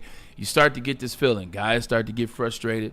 Now, guys that side with those guys are getting frustrated. Now you create a little pocket of guys over here. It's like, yeah, this team is cheap. I don't want to be here. And you got guys over here looking at those guys. That's what you have in Cincinnati. That's what you have in these places. The Lions, they got ahead of that. You love your guys. Your guys ball for you. You pay your guys. You keep good energy. The Lions have that energy. That's what the Lions have on every other team in this NFL. They all rock together. There's no trying to figure out if, maybe these guys don't rock with these guys. Everybody in this Lions team, they love each other, they play for each other, and they play for that lion on their helmet. But when you pay guys, you just make guys eager to want to keep going. They picked up the fifth-year options already for Hutch and J-Mo. They've already told you, hey, look, we're not trading J-Mo. We never even thought of trading J-Mo. Brad loves his guys. He gave 2 third-round picks up for Tesla from Arkansas, because that's a guy that he wants on his team. So we could say he traded a lot away. And let's see what the kid becomes. I got a hunch he's going to be pretty darn good. Mm-hmm. And for all these reaches that they do, everyone gives him a C+ grade, a B-, whatever. The proof will be in the pudding. Last year, they won 15 games, and they lost 20-some-odd players off of that defense. So they want to run this team back with most of those guys back on the team. And I don't blame them. There was a part of me that wanted to go out and get free agents. You know what? I'm over that now. I really am. This is a team that won 15 games last year, decimated by injuries. And now you add your rookie class. What'd they add? 6 players? 7 players? I'm really looking forward to the Hall of Fame game on July 31st in Canton. And then a couple of days later, of course, I'll have the ceremony. Tickets are on sale, by the way. You can call Joe Schwartz if you're looking for a ticket. He needs to give you some free tickets or something. Exactly. He does. 100%. You know what? But if you've never been to the Hall of Fame, I highly recommend it. Now, your team is there. It's just a 3-hour ride, 3.5-hour ride. You're there. But the Lions, like you said, Rye, I'm back on board with you. It hurt when they lost to Washington. Really decimated me. Like it did, I didn't even want to watch, and most of us hardly watched the championship weekend and the Super Bowl. We didn't give a damn. But now we're reborn. We just had our Super Bowl, which is the draft. Right. And in a couple of weeks, in May, I think it's May 14th or 15th, the schedule will release. And then my favorite show, when we go over, win, and go over it. And then before you know it, it's camp. You heard Ryan. It's an early camp. Dave Birkett told us. But they get the week off right before the season. I think it's going to work out great for them. It's almost like a bye week. That game was a real, in the sense of what it did for Lions fans. If you look at what all happened in that game, before that game, and after that game, you got Aiden Hutchinson out and a bunch of other starters on defense. Meek Robinson goes down. But it's how you lost that game that had people like, maybe we should do this or maybe we should do that. Quarterback didn't play his best game. Coordinator didn't call his best game. The head coach had some moments in there. Players had moments in there where they had mental lapses. So when you look at all of the equation, the injuries leading up, are these players going to be healthy enough for next season? And then you watch that team. The one team I said I didn't want them to play was the doggone Washington Commanders, because of the unknown. And it was the unknown, and we saw how good Jaden Daniels was. Now you finish that game, you get back in that, are they good enough? Are they good enough? That's a real thought. That's real fear. It's deserved fear. But now that we've kind of come down to that point, now everybody's getting back into, okay, we do have this offense. We do have this coach. We do have these defensive players. They will be back. They will be healthy. And Brad Holmes does seem to know what he's doing in the draft. So this is kind of the easing period as you get to mini camp and OTAs. Going back to that playoff game. Yeah. in hindsight, I think they would have probably lost to anyone because they played a lousy game. Washington didn't do anything that they didn't expect. Washington don't rush the passer. Washington can't stop the run. The Lions stopped themselves that game. You had the two coaches, and yeah, say what you want, but their mind was here, and their mind was on the game. But their mind was here because they're thinking of their future. How many millions, and where am I going to move my family? They knew. So they weren't 100% on the game. So it didn't matter who the Lions played. They just played their best game against the Vikings to win the 15th and final game of the year and to get the home field advantage. And they left it all on the table. And then they lost two more guys in that Washington game, and Goff got concussed. Yeah. That's what happened in that game. They would have lost to any damn team probably. They were not ready to play that game. The one thing I will stay with, Maz, and this is you and I actually agree with this at one point. If they start Jahmyr Gibbs and keep giving it to him, they'll win that game, but they won't win the next game. Right. And everybody Philly was always too tough. Everybody always says, "But Bray, they were up 14. They were up 14, and they were going to keep going. Then it went down." What I'm telling you is that when that defense saw that they can make the mighty the mighty Lions offense that had broken all the NFL records, when they saw they can 3-and-out that defense, that's what it does to your mental. Because coming to that game, that defense is like, say, man, they got Jahmyr Gibbs, and J-Mo runs 4-2, and Amon-Ra St. Brown is the elite of the elite. Damn, who's going to check? Penei Sewell? Who's getting in on Penei Sewell? When you go 3-and-out on the road, same thing happened, man. The infamous game I always bring up. The New York Jets, we play against the Patriots in 2010. Number 1 seed Patriots, who just beat us 49-3 before that. We 3-and-out at them the first possession. We was like, what? Yeah. This is what we're doing? We knew we had a chance. So now you know what it did for the offense? It picked us up. No doubt. Because now you pick them up. The offense is like, shoot, if that's what we're doing, shoot, all right, back, Mark, throw me the ball. We're going to make something happen. Yep. And then we played that way. Second series, Dave Harrison gets an interception. Second play, he gets an interception and gets down to about the 13. We score again. That's the energy the offense and defense had. That defense gave that offense, Jaden Daniels, it gave him something to work with. That's what I believe happened. Matt Broder on the chat. Hey, Matt, we miss you, by the way.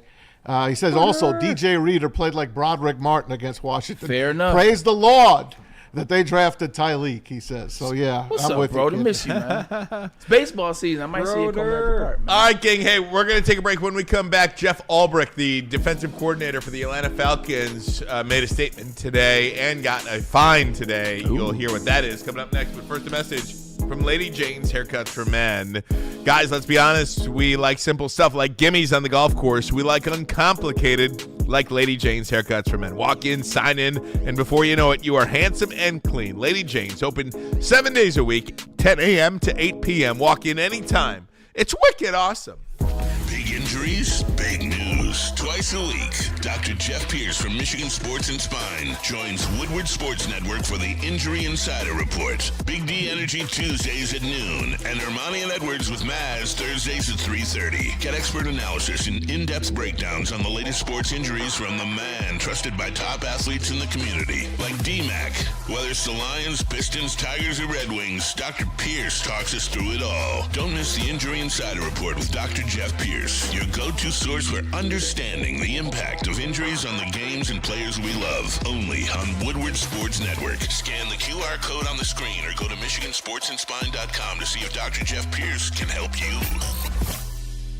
You know how some things are so good they should be world famous, but they're not? Our house-made vinaigrette is one of those things. And the antipasta salad, we drizzle it over. Same with our hand-battered chicken tenders. Original recipe soups and pasta sauces. It's almost as if our original, world-famous Detroit-style pizza is mocking them. And that's not very nice.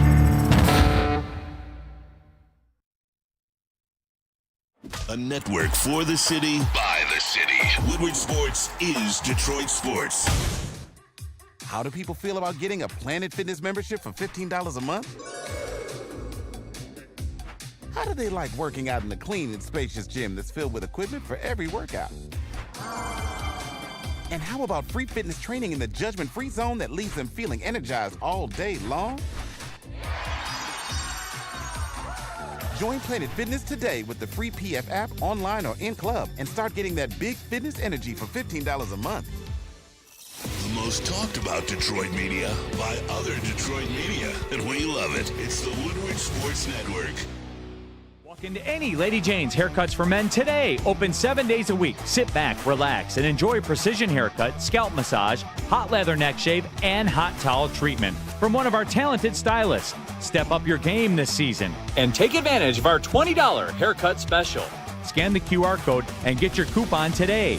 Lady Jane's Haircuts for Men, the ultimate haircut experience. Open 7 days a week. Walk-ins always welcome. Lady Jane's Haircuts for Men. It's wicked awesome.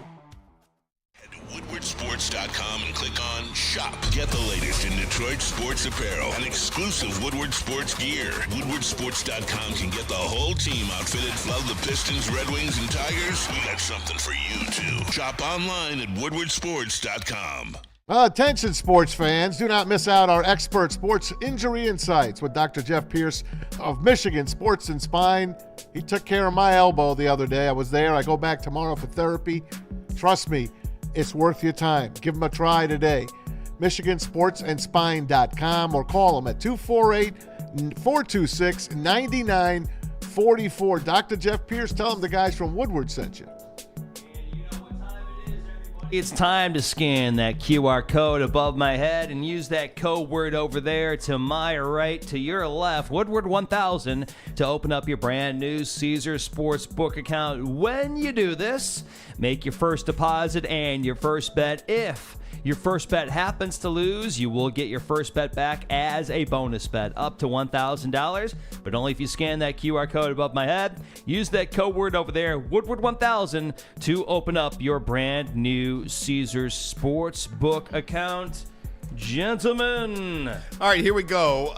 It has been one of the biggest conversations over the last week since the draft. It was the prank call from the son of the defensive coordinator of the Atlanta Falcons, Jeff Ulbrich. His son got a hold of Shadeur's number through Coach Ulbrich's iPad, and it was a famous prank call. By the way, there's a lot of, I didn't realize this, a lot of prank calls this draft. Yep. Mason Graham's prank call has just been released.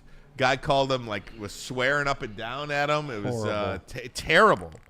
But the Atlanta Falcons today were fined $250,000 by the NFL. That's a little bit of a slap on the wrist. But Jeff Ulbrich himself was fined $100,000, which I do think is significant. Arthur Blank should pay that, and I think he will. I don't know about that, but that is a significant fine. And just earlier today, this is Ulbrich at the podium with an emotional apology. First of all, I'd like to publicly apologize to Shadeur and the Sanders family for what occurred. Second of all, I want to publicly apologize to Mr. Blank, Terry Fontenot, Raheem Morris, and the entire Falcons organization. My actions of not protecting confidential data were inexcusable. My son's actions were absolutely inexcusable. And for that, we are both deeply sorry. The NFL has taken action, and I fully respect the punishment. We take full responsibility, my son and myself, and we will not be appealing the fine in any way. Going forward, I promise my son and I will work hard to demonstrate we are better than this. Again, I'm deeply sorry for our actions. Questions? Crazy. What more do you want from the guy? I mean, I thought that was pretty apologetic. He took it like a man. He did, and I'm not sure there's more to the story than this. I think the story dies today. Yeah, I think sometimes people try to add extras so the story continues and make it hit upon home hard. Like it's done, and I don't think it should have been that much. Look, in the NFL, they have rules and guidelines and regulations. So I understand why he gets penalized. Like if you lose your playbook, Maz, when I was playing, I don't know what the price is now because it may have gone up because they make a lot more money than it went up. It was $10,000. You lose your playbook. Like there's prices for things if you mishandle information or if something gets out from you 100%. Now this isn't necessarily his fault, like you said, it's his son's fault. Yeah. It's his son. But these type of regulations, these type of policies, they are in play. They already are in play. So this fine, something they'll figure it out. Like you said, Arthur Blank may help out with that, but something should have been accosted to him, but not 100,000. Not 100K. It's a big hit, and his kid. What a shame, man. You're at Ole Miss. Your old man's footing the bill. You're just a punk. Yeah. You did a deplorable thing. You thought you were great. You thought you were cool. You had a viral video. Yeah. I laughed. That's the worst part. Frat boy. Yeah. I hate him. I hate kids like that. I feel like that's the worst part. The fact that he recorded it and put it out. Because when we were young and we all did stupid stuff. Yeah. We didn't want a camera involved. And that's not to cut you off, No, right? And that's the thing for me. Like, I know he's a young man, and when I said it yesterday, when I said the other day, same age as Shedeur Sanders, by the way, maybe a year or two apart, but a young man nonetheless. With that being said, and it was a mistake, and he is a young man. With that being said, he knew the intent and what it was gonna make this situation be. If I'm making sense. Like, he knew what was going on. Let's say same thing. Well, I guess Mason Graham's not the same, but he knew. He recorded this video, of a player. I didn't care what color the player was. Player could have been white, black, blue. It doesn't matter. This player falling, you call him, record calling him. Like, to me, that's where it's like, all right, you did a bit too much. There's dumb stuff, and then there's things to like F somebody's emotions up. It's like arrogantly dumb. Yeah, this Mason Graham call has been released as well. The kid filmed himself doing it. Horrible. You dumb F. You're a bleeping clown. That's what he called Mason Graham, and he recorded himself doing it. Horrible. It's unbelievable. It's horrible. It's disgusting. 10 players said they were pranked. Shedeur and Shiloh Sanders, Tyler Warren, Kyle McCord, Mason Graham, Chase Lunt, Josh Corley Jr., Abdul Carter, Isaiah Bond, all prank called. And yes, it does. What's that? They're all like the big name schools. They're all players that we're talking about the whole time. It does feel so just. I guarantee everybody's from Ohio. Think about it. They hate Michigan State. They hate Penn State. And they hate DI. Right. Why not take a stab? Yeah. And again, it just I'll go back to this. Like, okay, like pranking somebody is not sexual assault. Yes. No. You know what I mean? No. Like, we talk about a prank call. Some of the terms that we're using for a prank call are things that we would be using if we were talking about somebody that was just sexually assaulted. Like violated. Somebody. I saw violated as one of those. So I guess that's where I'm kind of like a little, because I was a college kid once. Yeah. And trust me, I wasn't that awesome. Yeah. You know what I mean? I think I was a good dude, but I probably did a crap ton of crappy things. You know what I mean? Yeah. So I'm not going to stand in judgment so crazy. Yeah. I like the way it's been handled after the fact. Agreed. By all parties involved. And I think you have to point out Shedeur Sanders in this respect too, and Deion Sanders, by the way, because they could have gone another way. They could have absolutely come out and said, not enough. No, I don't accept your apology. And that conversation continues on, and it becomes this big thing, and it's not over, and everybody goes to their corners, and then World War III. The biggest reason why that is one of the things that was never mentioned about who Deion and Stewart. Now, this isn't, it's over. I could care less. But one of the biggest things that they are is they're faith-driven. God forgives. I think that's it. And you know what, Bray? Yeah. I absolutely think you're spot on about that. Like, Deion is heavily spiritual. He's like a reverend. 100%. And those are his kids. So that comes from Deion, and that comes from the Lord. So 100%. And we need more of it. Yeah. Seriously. That's why Blake Corum, it was so good to see him and Right. J.J. McCarthy at Michigan. They were super on that as well. We need more of that. I wish there was more of This kid should have thought better. I mean, your dad is a public figure. He's in the NFL, man. I mean, it's not like he worked at Meyer or something. Not that there's anything wrong with that, but at least the people in Meyer aren't going to crush that guy. His dad is going to have to live this down. And it's embarrassing, man. It's humbling. He probably doesn't have another chance now to be a head coach. And I know he was an interim head coach with the Jets, but this is a black mark against him. And, man, kid, man, I got nothing to say about that kid. Dude, my dad was an elected circuit court judge, or an appointed circuit court judge. He was a big time lawyer, and that was one thing that scared the living daylights out of me being a kid, because I was, rambunctious. I had ADD. I was, medicated to help myself control my emotions. So I did pranks. I did crazy stuff. I was in a fraternity, but I always thought to myself in the back of my head, my dad's reputation is here too. So what tricks I do, I gotta take full responsibility and make sure that I'm just not being a complete a-hole to my family. No Nicely doubt. done. Guys, we have so many NFL topics to discuss. No more breaks, right? I can go to the end. Keep on good. going. Have no fun. more breaks. So I'm going to transition to Steve Yzerman a little Sounds bit. good. I listened to that yesterday. Going to give you a little taste of some of the things that he said. But first and foremost, he did try to make a trade at the deadline. First of all, just to set it up, a lot of was made, and it was a Woodward Sports video. Kudos to us for putting it out. It got seen from every NHL circle, every hockey circle. Everybody was talking about it, and that was Dylan Larkin coming out and saying this team was pretty much deflated when they did not make a deal at the deadline. We did not get better at the deadline significantly. That made the rounds, and Steve Yzerman was asked about it yesterday. Here's what he had to say regarding what happened at the trade deadline. We had hoped, as I said, to try and improve our team. There were no good options, and I can't break the confidence of the other general managers around the league and things that we talked about, but there was no deals to bring in anyone of any significance that we really felt would make a difference, not just to make the playoffs this year, but to make us a better team in the long run. And to get a trade deadline, we did make a trade, and it's been talked about a lot. I sit here today and I feel very comfortable.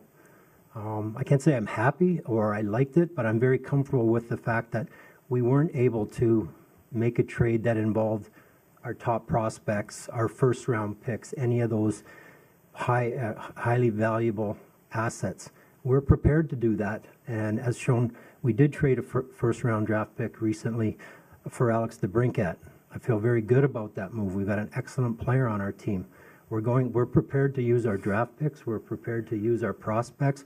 We're prepared to use any player, for that matter, in a trade that makes us better and helps us in our timeline to get better and ultimately be a team that not only can make the playoffs but compete for a Stanley Cup. So I would point out two teams in Montreal and St. Louis who at the trade deadline were sitting outside of a playoff spot. Neither team did anything. They both ended up making the playoffs and are playing very well at this time, led by their best player. Depending on what free agency looks like this summer, is this franchise prepared to, go north of 10, 11 million for a player that you think could dramatically alter the team? Absolutely. We'll and we've kind of felt that from all along. We're going to look at any good player, any player that can help us in any role. If there's a player worthy of spending whatever amount on that has an interest in playing in Detroit and fits a need for us, absolutely we would try to do that. As I say, we're in a different stage than we were maybe 5 years ago, and that we have a good young nucleus of players, and if we can add to that with a prominent free agent, we'd certainly entertain that. I don't do my job worrying about whether I'm on the hot seat or not. That's your job, and to be honest with you, I don't really care what you think. With all due respect, I got to do my job, and I will do my job. And the Ilitch family, I report to them, and they'll make the decision if or when that comes. So I'm going to continue to do my job and do what I think is right, and always do what's right for the Red Wing organization. Was he made for this job? This is a guy, when he was the captain here, it's probably the last guy that any media member would go to because he didn't like to talk. So he takes this job, and 7 years later, we're right back here where we were. And yeah, maybe Grand Rapids and the other minor league teams that we have are better, but the Red Wings are not. They're status quo. And he's pissed. And you know what? Tough. Because you could say you were close to making a deal, this and that or whatever. You didn't. Your captain spoke out. You gave him a lashing, no question. He even said, I'm not going to say anything what I said to him, but if you want to ask Dylan and he wants to tell you, go ahead. He's more than welcome He's to, more he than said. welcome to. Wow. He's more than welcome to. And I don't care. I'm on the hot seat. That's your job. I don't care what you think, with all due respect. He's pissed. You know why? We're pissed. It's the only team in Detroit that's not showing any growth. Am I wrong? No, you're absolutely correct. You're absolutely correct. And you know why he's mad, Maz? Ryan?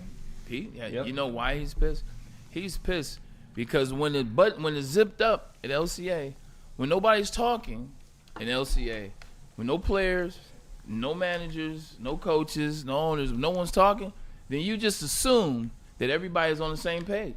You just assume that everything, at least from the Red Wings' point of view, is peachy keen. And they're waiting for next year Tom McClellan to figure it out. Okay, cool, we got the coach now. We'll figure it out a little bit in the offseason. This is going to be the season. That's what we all thought. Even though we didn't believe it, that's what we were felt to believe, correct?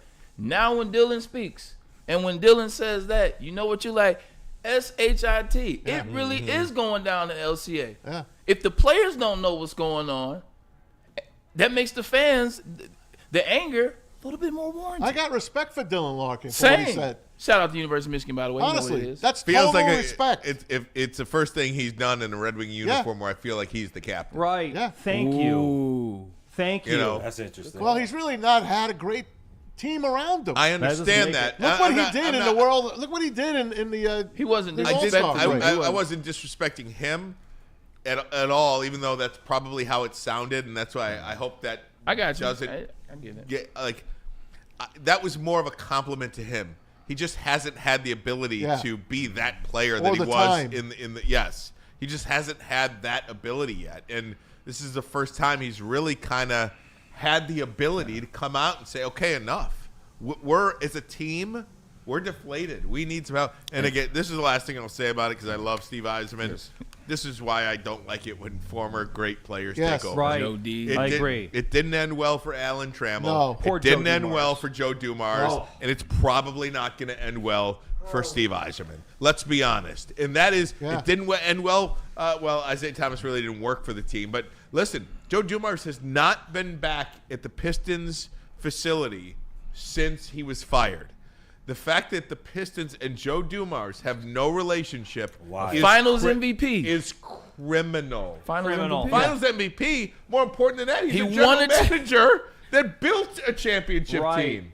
I think that's more impressive and more important You're right. You're than You're than right. playing and winning MVP. He was the You're first absolutely MVP correct. ever. Alan Trammell was run out of this town. Yeah. Like, you think of these players and their lore in the city, and that's why I hate it when guys like this take the job with an organization, because it's not going to end well, most likely. I hope I'm wrong about that, but they got to prove it. I hate when they take management with. I hate when they take the job with an ownership that is flailing or evolving or transitioning. That's what happened with Joe D. You know, the end of that family, Mr. Davidson. The end of that family. Same thing with Stevie Y. He took over when Chris Ilitch was into the picture. Not Mike Ilitch. It's now time for the hockey 20-second update. The Stanley Cup He's playoffs. pretty good. We missed yesterday. Brought to you by love Ermanni Edwards and Maz. I want to see it. Canes knocked out the Devils last night in 4-1 fashion. Senators beat the Leafs 4-0. They're down 3-2. Vegas beat the Wild 3-2. They go up 3-2 in the series. Oilers over the Kings 3-1. They lead the series 3-2 tonight. Caps, they host Montreal. They're up 3-1. Try to put them away. The champs, the Panthers, up 3-1 on Tampa. They're in Tampa, and the Blues and Jets deadlocked at 2. They'll play this one in Winnipeg. That is your NHL Stanley Cup update. Can I eat my lunch now? Eat your lunch. You've been eating it all damn day.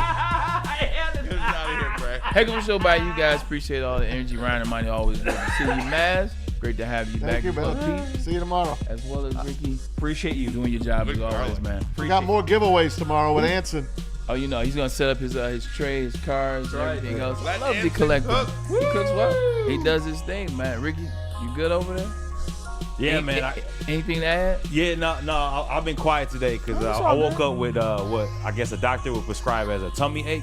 Okay. So that's why I've been drinking burners all day. So I just been chilling. Dynamite drop in, Monty. God bless you, man. 100% Feel better. Man. You good to go? Yeah, I'm happy as can be. All right. Well, look, man, we appreciate you guys for tuning in. Reminding that was from Maz, man. It's all fun when the game's all here. Tomorrow, tune in. We will have more. And also, Game 6 is tomorrow night. yeah. Big preview show. You know, Anson can't wait. Woo! Talk about the Detroit Pistons. We will see you mañana.